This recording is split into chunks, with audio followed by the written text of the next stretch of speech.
Hello everyone, welcome to true IAS and PCS. तो दोस्तों, international relations और international organisations के कंटेक्स्ट में इस लेक्चर में हम बात करते हैं 11th कॉन्सेप्ट के बारे में। एलियंस कौन होते हैं इंटरनेशनल डोमेन में। देखो, एक तो एलियन जो आप बचपन से जानते हो समझते हो वो तो ये है कि यूएफओ एक आया और वहाँ से धरती के बाहर से कुछ जीव जंतु ऐसे उतरे जिनकी शक्ल अजीब सी है, बॉडी स्ट्रक्चर अजीब सा है। जैसे आपने जादू को देखा होगा मूवीज़ के अंदर, ठीक है। कोई मिल गया मूवी जो ऋतिक रोशन की है, तो वो आप जनरली समझते हो कि वो एलियन होते हैं, है ना। इंटरनेशनल डोमेन के अंदर दोस्तों एलियन का मतलब अलग होता है, ठीक है। तो किसको माना जाता है, किसको कहा जाता है एलियन, और एलियन क्या सिर्फ ऐसा हो सकता है क्या हमारी कंट्री के लिए दूसरी कंट्री से आने वाले पर्सन एलियन हो, या फिर क्या ये भी पॉसिबिलिटी है हमारे ही देश की धरती पर पैदा हुए लोग जो हैं जिनके पास नागरिकता है, मूल रूप से यहाँ के निवासी हैं, वो अपने देश में एलियनेटेड फील करें, वो अपने आप को एलियंस की तरह कंसिडर करें कि ये देश तो हमारी इज्जत ही नहीं करता, सरकार हमारे राइट्स को प्रोटेक्ट ही नहीं करती है, हमारा कोई मान सम्मान नहीं है, हमारे इस देश में जीने का कोई मतलब ही नहीं है, ना हमारे बच्चों को इस देश में शिक्षा मिल सकती है, ना कोई फ्रीडम मिल सकती है, ना कुछ राइट्स मिल सकते हैं, कॉन्स्टिट्यूशन जो है वो सिर्फ नाम नाम का है। तो क्या ऐसी पॉसिबिलिटी है? ये सब कुछ इस लेक्चर में हम डिकोड करने की कोशिश करेंगे, ठीक है। तो सबसे पहले लेट्स हिट द बुल्सआई। हम सबसे पहले समझते हैं कि एलियन किसको कहा जाता है इंटरनेशनल कंटेक्स्ट के अंदर। देखो दोस्तों, एलियन किसी भी ऐसे व्यक्ति को आप कह सकते हो इंटरनेशनल डोमेन के अंदर जो कि अपना देश छोड़कर किसी और कंट्री में रिसाइड कर रहा है या कर रही है, ठीक है। लेकिन उसकी जो एलिजेंस है, यानी कि एलिजेंस का मतलब देखो ये होता है उसका जो ट्रस्ट है या उसकी जो लॉयल्टी है वो किसी अन्य स्टेट के प्रति है। अब यहां पर अन्य स्टेट के प्रति होने का मतलब क्या है? देखो, मूल रूप से निवासी पर्सन है कंट्री का, एक कंट्री से बिलोंग करता है, उधर का मूल रूप का निवासी है पर्सन, ठीक है। अब ये बंदा या ये बंदी, ये मेल या फीमेल बी कंट्री में जाकर रह रहे हैं किसी भी काम से, हो सकता है वो टूरिस्ट हो, कुछ टाइम के लिए उनका वीज़ा हो, वो काम धंधा करते हो, वहाँ पर उन्होंने प्रॉपर्टी खरीद रखी हो, कुछ भी ऐसा करके वो बी कंट्री में बेसिकली रह रहे हैं। लेकिन अगर कल को कोई विपरीत परिस्थिति आ गई तो वो बी को एक सेकंड में छोड़कर अपने देश लौट आएंगे, अपने वतन लौट आएंगे। यानी कि वतन उनका ए है, लेकिन उनके इंटरेस्ट जो हैं वो बी कंट्री में लाए कर रहे हैं कुछ टाइम के लिए, और वो वहां पर सिटीजन नहीं, मार्क माय वर्ड्स, यहां पर वो रिसाइड कर रहे हैं। तो यहाँ के वो बेसिकली रेसिडेंट हैं, ना कि सिटीजन है।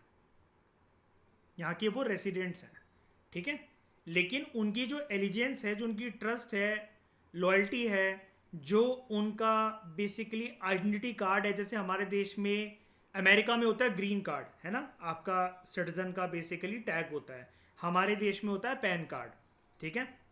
तो ये सब जो चीज़ें हैं वो किसी और कंट्री के साथ एसोसिएटेड है पर्सन की, लेकिन उसके इंटरेस्ट बीइंग अ रेसिडेंट किसी अन्य कंट्री में लाए करते हैं। तो अब ये पर्सन जो है ए ए कंट्री से बिलोंग करता था, तो ये एलियन किसके लिए होगा बताओ? खुद ए के लिए होगा या बी के लिए होगा? पर्सन अगर ए कंट्री से बिलोंग करता है और उसके इंटरेस्ट जो हैं वो बी कंट्री में लाए करते हैं या फिर वहां का वो रेजिडेंट बनकर रह रहा है, तो आप मुझे बताइए कि वो एलियन किसके लिए हुआ? ए कंट्री के लिए हुआ कि बी कंट्री के लिए हुआ? बी कंट्री के लिए हुआ ईशा, गुड, ठीक है। अब इंटरनेशनल लॉ में जो ये एलियन का कंसेप्ट है, ये आप राइटर आपको ऐसा बता रहे हैं कि ये आप सेपरेट नहीं कर सकते, this is inseparable from the concept of, ध्यान से समझना, सॉवरेन टेरिटोरियल ज्यूरिस्डिक्शन। इसका मतलब क्या है? इंटरनेशनल लॉ के अंदर एलियन शब्द की शुरुआत ही ऐसे होती है या फिर इस कंसेप्ट का बर्थ ही ऐसे हुआ क्योंकि आप यहां पर सॉवरेन टेरिटोरियल ज्यूरिस्डिक्शन के बेसिस पर देख रहे हो कि किन सिटीजन्स को, किन लोगों को हमें कहना है कि ये जो पर्सन है, ये जो इंसानी शरीर हमें दिख रहा है, ये सिटीजन है, लेकिन वहीं पर सेम सिटीजन को कोई और कंट्री कह रही है कि नहीं भाई ये हमारा सिटीजन नहीं है, ये हमारे लिए है एक एलियन। ठीक है, तो वो जो कंसेप्ट है एलियन का इंटरनेशनल लॉ के डोमेन में, वो सॉवरेन टेरिटोरियल जुरिस्डिक्शन से जुड़ा हुआ है। और सॉवरेन टेरिटोरियल जुरिस्डिक्शन से जुड़ने के बाद एलियन कंसेप्ट इनसेपरेबल है इससे, क्योंकि सिंपल सी बात मैं आपको बता दूं, सॉवरेन टेरिटोरियल जुरिस्डिक्शन क्या है? आप जहां के सिटीजन हो, सिंपल सी बात, 100 बात की एक बात, आप जहां के सिटीजन हो, जहां के मूल रूप के निवासी हो, जहां पर आपका पैन कार्ड, आपकी आइडेंटिटी कार्ड, आपका ग्रीन कार्ड कुछ भी बन रखा है, जो अलग अलग कंट्रीज में अलग अलग नाम होते हैं, जो आपकी प्रॉपर आइडेंटिटी, आपके पूर्वजों की आइडेंटिटी जिस देश के साथ जुड़ी हुई है, तो वहां आप सोवरेन टेरिटोरियल जुरिस्डिक्शन के अंदर आ जाते हो। और अगर आप उस सॉवरेन टेरिटोरियल जुरिस्डिक्शन से बिलोंग नहीं करते हो, तो किसी अन्य देश के लिए कहलाओगे आप एलियन। तो सॉवरेन टेरिटोरियल जुरिस्डिक्शन का कंसेप्ट एक एजम्पशन के ऊपर बेस्ड होता है इंटरनेशनल लॉ के अंदर, कि लोग जो है, हर एक इंसान जो इस पृथ्वी पर पैदा हुआ है या हुई है, लीगल तरीके से वो किसी ना किसी स्टेट से, नेशन स्टेट से बिलोंग करते ही करते हैं। आप मुझे एक बात बताओ, कोई भी इंसान जो इस धरती के ऊपर पैदा हुआ है, वो ये कह सकता है कि मैं कंट्री लेस पर्सन हूं, मेरे पास कोई कंट्री नहीं है, मैं किसी कंट्री से बिलोंग नहीं करता, या मेरे पूर्वज किसी देश का पार्ट नहीं थे? बताओ, धरती के ऊपर पैदा होने वाला कोई भी इंसान ये चीज, इस बात का क्लेम कर सकता है क्या? ईशा, निर्वैर, नहीं, पॉसिबिलिटी नहीं है। तो सॉवरेन टेरिटोरियल जुरिस्डिक्शन का कंसेप्ट भी इसी चीज के ऊपर आधारित है कि कोई भी इंसान जब इस पृथ्वी पर पैदा हुआ है या होता हुआ आया या होगा, तो वो पर्टिकुलर स्टेट से ही बिलोंग करेंगे। और जिस स्टेट में वो पैदा होगा, जिस नेशन स्टेट में, जिस कंट्री में वो पैदा होगा, वो वहां का क्या कहलाएगा? पर्सन, चाहे मेल हो चाहे फीमेल हो, सिटीजन। ठीक है, लेकिन किसी अन्य देश में जाकर अगर उनके इंटरेस्ट लाए करते हैं और वो वहां पर, माइंड यू, रेसिडेंट बनकर रह रहे हैं, अगर उन्होंने अपने देश की नागरिकता को छोड़कर किसी अन्य देश की नागरिकता को अगर अपना लिया, एक हिंदुस्तानी है, उसका परिवार कुछ साल पहले कनाडा शिफ्ट हो गया या अमेरिका शिफ्ट हो गया, तो वहां पर उनको ग्रीन कार्ड अगर मिल गया तो इंडिया की सिटीजनशिप चली जाएगी, फिर वो अमेरिका के मूल रूप से निवासी कहलाएंगे। लेकिन एलियन का कंसेप्ट ये कहता है कि आप मूल रूप से निवासी अभी भी किसी अन्य देश के हो, हमारे देश में क्योंकि आप आकर रह रहे हो बिजनेस करने के लिए, काम धंधा करने के लिए, बच्चों की पढ़ाई के लिए, किसी भी चीज के लिए, और आपने यहाँ की नागरिकता को प्राप्त नहीं कर रखा है, तो आप हमारे लिए एलियन हो। एलियन वर्ड से आपको ये नहीं समझना है कि ये वर्ड जो है वो नेगेटिव कोनोटेशन का है।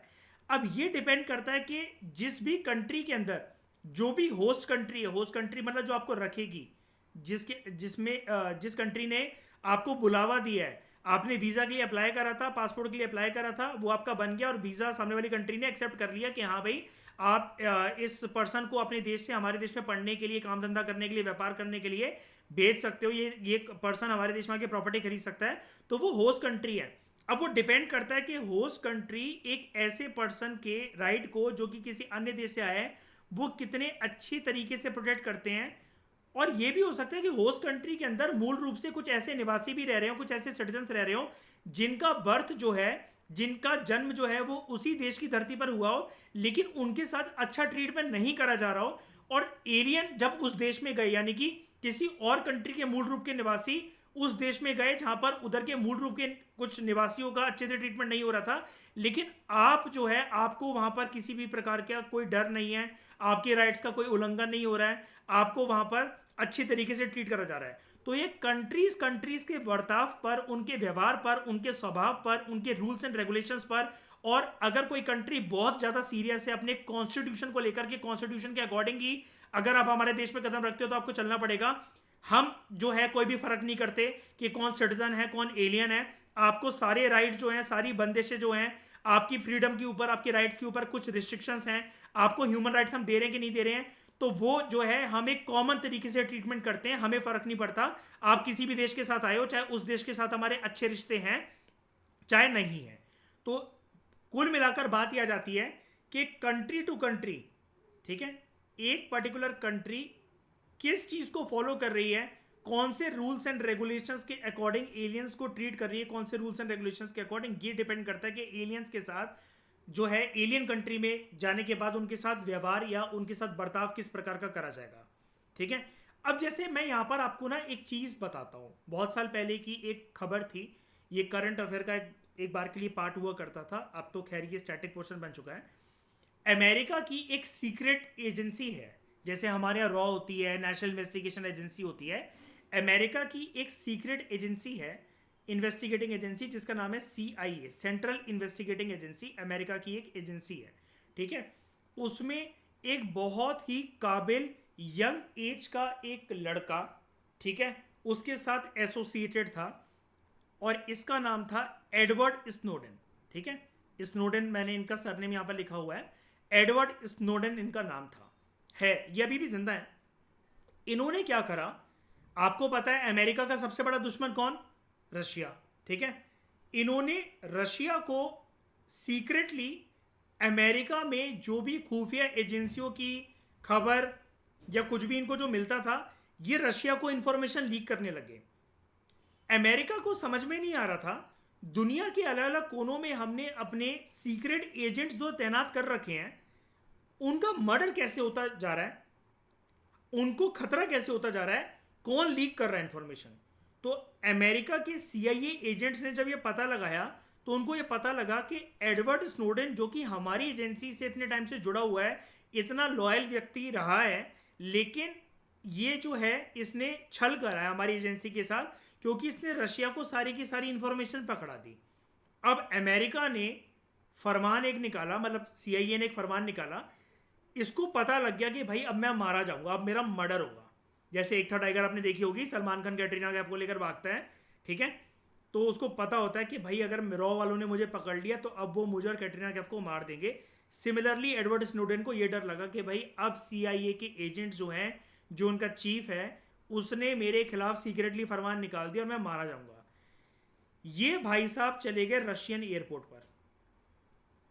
अब रशिया को इंफॉर्मेशन सप्लाई कर रहे थे, तो ऑब्वियस ही बात है रशिया इसको रिस्पेक्ट से क्यों नहीं रखेगा अपने देश में। लेकिन ये बंदा, आपको यकीन नहीं आएगा, कम से कम मैं आपको बता रहा हूं, रशियन एयरपोर्ट पर ये पर्सन 1.5 से 2 साल के लिए रहा, एयरपोर्ट पर सिर्फ। हालांकि रशियन एयरपोर्ट ऐसा नहीं होता कि वहां फैसिलिटीज वगैरह कुछ नहीं है, लेकिन रशिया की जो सरकार थी, रशियन जो गवर्नमेंट थी, वो अभी भी अनडिसाइडेड थे कि हमें करना क्या है। देखो, दुनिया के सामने आकर एडवर्ड स्नोडेन को एक ही झटके में अगर एक्सेप्ट कर लेते, छवि खराब होती, रशिया को युद्ध लड़ना पड़ता हो सकता है अमेरिका के साथ। रशिया मामले को थोड़ा सा ठंडा होना देना चाहता था और एडवर्ड स्नोडेन ने रशियन गवर्नमेंट से हाथ जोड़कर विनती करी, मुझे अपने देश में नागरिकता दे दो, रहने की जगह दे दो, मेरी जान को खतरा है। अगर आप मुझे सिटीजन के तौर पर एक्सेप्ट नहीं करोगे, आप मुझे रफा दफा यहाँ से कर दोगे, मैं अमेरिका गया तो मारा जाऊंगा। रशियन गवर्नमेंट चाहती नहीं थी कि भाई इसने इतना काम करा हमारे लिए कि मारा जाए। रशिया ने थोड़ी बहुत नौटंकी करी, 1.5-2 साल के लिए इसको एयरपोर्ट पे रहने दिया, इसकी पूरी व्यवस्था चली। अमेरिका लेकिन अभी तक इसी इंतजार में बैठा हुआ था, इंटरनेशनल प्लेटफॉर्म पर जा जाकर कहता था एडवर्ड स्नोडेन को वापस भेजो, वापस भेजो, वापस भेजो। इस बंदे की बेचारी बहुत हालत खराब थी, इसकी फटी पड़ी थी, ठीक है। लेकिन कुछ टाइम के बाद रशियन गवर्नमेंट ने इसको नागरिकता दे दी और आज के समय में एडवर्ड स्नोडेन भाई साहब रशिया के सिटीजन हैं, रशिया के नागरिक हैं। लेकिन आप मुझे बताइए निर्वैर ईशा, कि जब ये जो पर्सन है, जब ये रशियन एयरपोर्ट पे रह रहा था, तो ये किसके लिए एलियन था? किसके लिए एलियन था? रशिया के लिए। आज के समय में 2024 में बैठ के जब हम नवंबर मंथ के अंदर ये वाली बात कर रहे हैं, तो आज ये पर्सन को रशियन सिटीजनशिप मिल चुकी है, तो आज ये किसके लिए एलियन है? USA के लिए और बाकी सब देशों के लिए। समझ रहे हो? तो एलियन का कंसेप्ट कैसे चेंज हो जाता है, कैसे फ्लिप कर जाता है। ओके, तो ये अब जाकर फाइनली ये भाई साहब रशिया के अंदर रह रहे हैं। वैसे ये इनिशियली बिलोंग करते थे, जो उनकी पैदाइश थी वो थी अमेरिका में, ठीक है। ये अमेरिका में पहले CIA के साथ जुड़े हुए थे, ठीक है। तो आपको कुछ एक्स्ट्रा इन्फॉर्मेशन अब सर्च करने की जरूरत नहीं है। इनका पूरा जो 10 साल की जो कहानी थी, मैंने आपको 2-3 मिनट के अंदर वाइंड अप करके बता दी। अब देखो, एलियंस की प्रोटेक्शन जो है वो एक कंट्रोवर्शियल इशू है। क्यों है यार? हर एक कंट्री चाहती है कि हमारे देश से कुछ लोग अगर रेसिडेंट्स बनने किसी और कंट्री गए हैं तो एटलीस्ट उनको प्रोटेक्शन तो मिले। हमारे देश के साउथ इंडिया के केरला वगैरह के इतने सारे लोग गल्फ कंट्रीज में, मिडिल ईस्ट में काम करते हैं, तो वो उन कंट्रीज़ के साथ, हमारी सरकार उन कंट्रीज़ की सरकारों के साथ अच्छे संबंध बनाकर इसलिए रखती है कि भाई कल को तुम्हारे यहाँ ईरान इजराइल वॉर चल रहा है, कल को गल्फ वॉर चलने लगे, कुछ अगर ऐसा हो गया, हिंदुस्तानियों के साथ अनफेयर ट्रीटमेंट मत होने देना। ऐसा मत करना कल को तो उनको चौप चौप स्क्वायर पे लेकर जाकर उनके पार्ट बाय पार्ट काट डालो, चील कौओं को खिला डालो, ठीक है, मास किलिंग कर डालो, उनकी रेसिज्म के रेसिस्ट टेंडेंसी का बेसिकली वो शिकार बन जाए। तो उनकी प्रोटेक्शन एक कंट्रोवर्शियल इशू रहता है, ठीक है, इंटरनेशनल लॉ के अंदर। और जैसा कि मैंने आपको बताया, उनको प्रोटेक्ट करा जाएगा कि नहीं करा जाएगा, उनको अधिकार मिलेंगे कि नहीं मिलेंगे, उनको फ्रीडम मिलेगी कि नहीं मिलेगी, वो अलग अलग कंट्री टू कंट्री के रूल्स एंड रेगुलेशंस पर डिपेंड करता है। अब यहाँ पर दो पहलू हैं आपके सामने, और वो दो पहलू क्या हैं? हम लोग एलियंस की प्रोटेक्शन के कंसेप्ट को, इस डिस्कशन को दो कैटेगरीज में डिवाइड करके पढ़ेंगे। डेवलप्ड कंट्रीज का पर्सपेक्टिव क्या है, डेवलपिंग कंट्रीज का पर्सपेक्टिव क्या है। तो चलो इस डिस्कशन को स्टार्ट करते हैं, ठीक है। सबसे पहले बात करते हैं डेवलप्ड वेस्टर्न नेशंस का क्या मानना है, जो वेस्टर्न कंट्रीज हैं और जो कि वेस्टर्न कंट्रीज जो डेवलप्ड हैं, उनका क्या मानना है एलियंस को लेकर, एलियंस के अधिकारों को लेकर, उनकी प्रोटेक्शन को लेकर। उनका ये कहना है, उनका ये सोच विचार रहता है, जो कि वो ये फॉलो करते हैं कि जो भी फॉरेन नेशनल्स, उनका दुनिया को, डेवलप्ड वेस्टर्न नेशंस का दुनिया को ये मैसेज है, हर कंट्री को, कि जो भी फॉरेन नेशनल्स आपके देश में आके रहते हैं, हमारी कंट्री से आकर लोग आपके यहाँ रह रहे हो, किसी अन्य कंट्री से लोग आपका रह रहे हो, उनको आप इंटरनेशनल मिनिमम स्टैंडर्ड के हिसाब से प्रोटेक्ट करो। एक इंटरनेशनल मिनिमम स्टैंडर्ड सेट होना चाहिए कि कोई भी पर्सन अगर किसी अन्य कंट्री के अंदर रेसिडेंट बनने गया है या गई है, उनको एक मिनिमम इंटरनेशनल मिनिमम स्टैंडर्ड के हिसाब से, यानी कि एक डॉक्यूमेंट तैयार करा जाए जहां पर कुछ बेसिक चीजें लिखी हो कि ये तो कुछ भी हो जाए, इन फ्रीडम का, इन राइट्स का उल्लंघन होगा ही नहीं रेसिडेंट्स के साथ, वो ऐसे डर के माहौल में नहीं रहेंगे, या उनको इतनी फ्रीडम या लिबर्टी तो मिलेगी ही मिलेगी, इस चीज की प्रोटेक्शन को मिलनी चाहिए, ठीक है। और उनका ये भी मानना है, बात सिर्फ यहां पर खत्म नहीं होती है, उनका ये भी मानना है इंटरनेशनल मिनिमम स्टैंडर्ड तो क्या है, ये तो एक बेग टर्म हो गया। उनका ये भी कहना है क्रिस्टल क्लियर तरीके से, क्योंकि डेवलप्ड वेस्टर्न नेशंस ना ह्यूमन राइट्स की रिस्पेक्ट बहुत ज़्यादा करते हैं, तो वो ये कहते हैं जो भी होस्ट कंट्री है, जो भी होस्ट स्टेट है जिसमें आकर रेसिडेंट्स किसी अन्य कंट्री से आकर रह रहे हैं, सिटीजन्स रह रहे हैं यहाँ पर रेसिडेंट बनकर, होस्ट कंट्री को उनके फ्रीडम को, उनके राइट्स को प्रोटेक्ट करना चाहिए, उनको अपहेल्ड करना चाहिए, रेसिडेंट्स के राइट्स को, लिबर्टीज को, मानव अधिकारों को, रिगार्डलेस ऑफ द फैक्ट कि होस्ट कंट्री अपने नेशनल्स को कैसे तरीके से ट्रीट करती है, अपने सिटीजन्स के साथ बर्ताव कैसे करती है। मैं आपको इजी करके बता देता हूँ ये चीज़।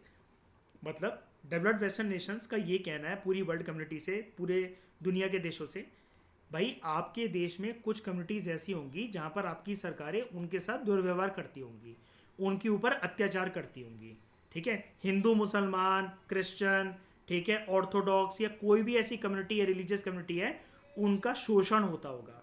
आप कृपया, हाथ जोड़कर हमारी विनती है, डेवलप्ड वेस्टर्न नेशंस कहते हैं पूरी दुनिया से, आप उनके साथ जो मर्जी व्यवहार करो।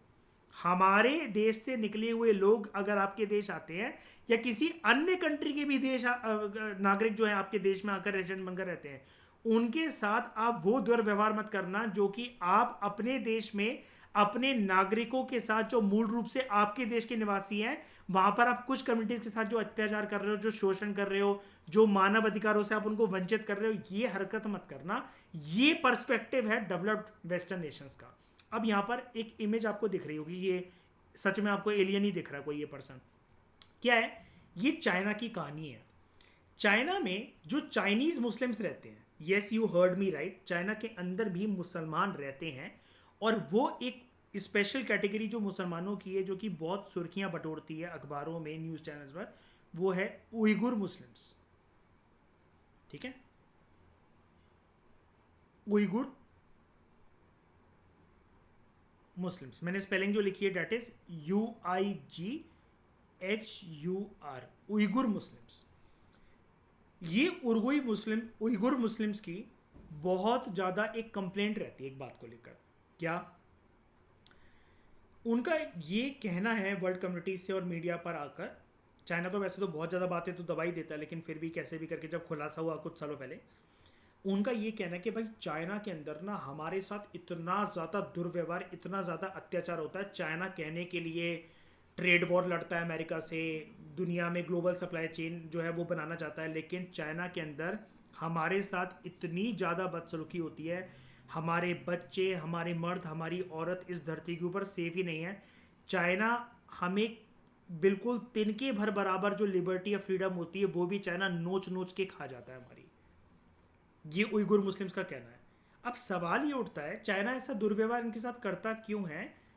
आपके दिमाग में आ रहा होगा सर ये बाहर से आया हुआ क्या रेफ्यूजी होंगे शायद से चाइना इसलिए दुर्व्यवहार करता होगा। नहीं भाई, ये चाइना के मूल रूप के निवासी है, चाइना के सिटीजन्स है, रेसिडेंट भी नहीं है, तब भी चाइना ऐसा दुर्व्यवहार करता है। तो ऐसी कंट्रीज के लिए, चाइना जैसी कंट्रीज के लिए, या फिर ऐसी सिचुएशन को अगर हम देखें कि चाइना में मूल रूप से निवासी हैं, उसकी धरती पर पैदा हुए हैं, जस्ट बिकॉज वो वहाँ पर मुस्लिम है तो चाइना उनके साथ दुर्व्यवहार करता है। अब उसके पीछे बहुत सारे कारण हैं। चाइना की सरकार कुछ अलग पक्ष रखती है, उइगुर मुस्लिम्स अपनी बात अलग करते हैं कि हमें एक सेपरेट टेरिटरी चाहिए, हम अपने राइट्स को वहाँ पर एंजॉय करना चाहते हैं। चाइनीज़ गवर्नमेंट हमें वर्क भी नहीं करने देती है, हमारी आइडेंटिटी को पूछती है, उनको पता लग जाए हम उइगुर मुस्लिम से हमारे साथ बदसलूकी करी जाती है, हम कभी भी इस जीडीपी के कंट्रीब्यूशन का पार्ट नहीं बन पाते हैं, हमें मैन्युफैक्चरिंग सेक्टर के अंदर आने नहीं दिया जाता है, हमें हमारे बच्चों को शिक्षा नहीं मिलती है, स्कूल से रफा दफा कर दिया जाता है, बहुत ज़्यादा रेसिज्म होता है हमारे साथ, रिलीजियस परसिक्यूशन होते हैं हमारे, काट के चाइना की सरकार जो है गोलियाँ चलाती है हम पे, ऊपर लाठियाँ बरसाती है, काट के फेंक देती है हमारे लोगों को। उनके अलग मत हैं और चाइनीज़ सरकार के अलग मत हैं। लेकिन डेवलप्ड वेस्टर्न नेशंस का चाइना जैसी कंट्री में हो रहे उइगुर मुस्लिम के साथ अत्याचारों के लिए ये मैसेज है कि भाई आप अपने नेशनल्स को जिस भी मर्जी तरीके से ट्रीट करो, लेकिन अगर हमारे देश के लोग आपके देश में आकर रह रहे हैं या किसी भी अन्य कंट्री से आकर आपके देश में रह रहे हैं रेसिडेंट बनकर, उनके साथ एक इंटरनेशनल मिनिमम स्टैंडर्ड फॉलो करना। ये नहीं कल को भारत से निकला हुआ कोई व्यक्ति जो कि मुसलमान हो, जिसका रंग सांवला हो, ठीक है, आप उसके साथ रेसिस्ट टेंडेंसी खेलने लग जाओ, आप उसके साथ अत्याचार करने लग जाओ, आप उसको बांध के रख लो अपनी कंट्री में, हम तो बाहर ही नहीं जाने देंगे, अब तो तू बंधुआ नौकर बनकर रहेगा यहाँ पर, ठीक है, आप लड़कियों के साथ दुर्व्यवहार करो हमारे देश की। नहीं भाई, ये डेवलप्ड वेस्टर्न नेशंस का मानना है। अब जानते हैं पर्सपेक्टिव डेवलपिंग कंट्रीज का। डेवलपिंग कंट्रीज का क्या मत है? अब डेवलपिंग कंट्रीज के अंदर तो इंडिया भी आता है, चाइना भी आता है, एशियन कंट्रीज आती हैं, उनका क्या कहना है?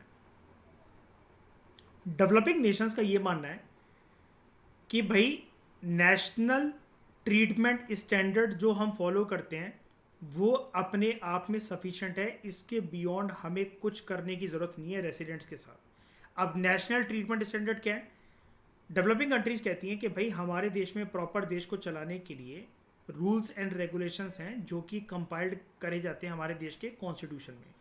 इसके अलावा हम ह्यूमन राइट्स की रिस्पेक्ट करते हैं, हम फ्रीडम की रिस्पेक्ट करते हैं, हमारे देश में डेमोक्रेसी है, और अगर नहीं भी है डेमोक्रेसी तो हम जो है एक नेशनल ट्रीटमेंट स्टैंडर्ड के बेसिस पर जैसे अपने देश के नागरिकों के साथ जो हम उनको जितनी भी लिबर्टी या जितनी भी रिस्ट्रिक्शंस के अंदर बांध के रखते हैं, हम कोई भी एक लक्ष्मण रेखा नहीं बनाएंगे कि आपकी कंट्री के लोगों के बीच में और अपने देश के नागरिकों के बीच में कोई फ़र्क पैदा करना।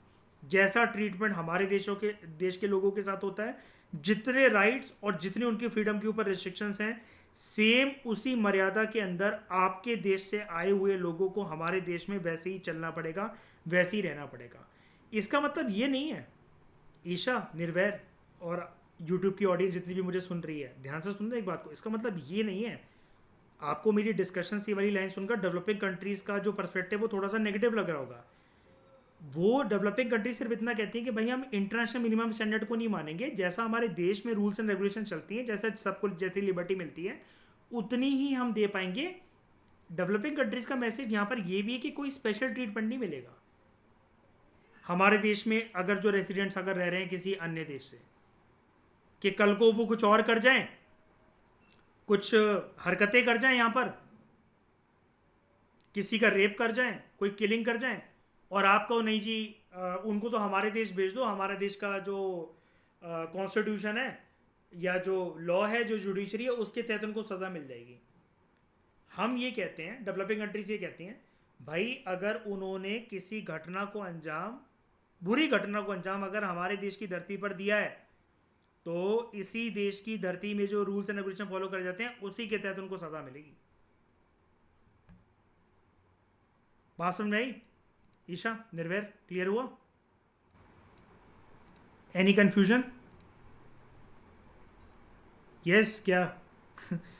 सोच लो ईशा, यस कि नो? हाँ यस। तो दो बातें और करते हैं। अब जो डिफरेंस है ना ये कि डेवलपिंग कंट्रीज का पर्सपेक्टिव कुछ और, डेवलप कंट्रीज का पर्सपेक्टिव कुछ और, ऐसा पॉलिटिकल एक्सपर्ट्स कहते हैं कि ये ना ज़्यादा राजनीतिक है रेदर देन लीगल। क्यों? क्योंकि दोनों कंट्रीज की सोच विचार या विचारधारा अलग तरीके से वर्क करती है। क्यों?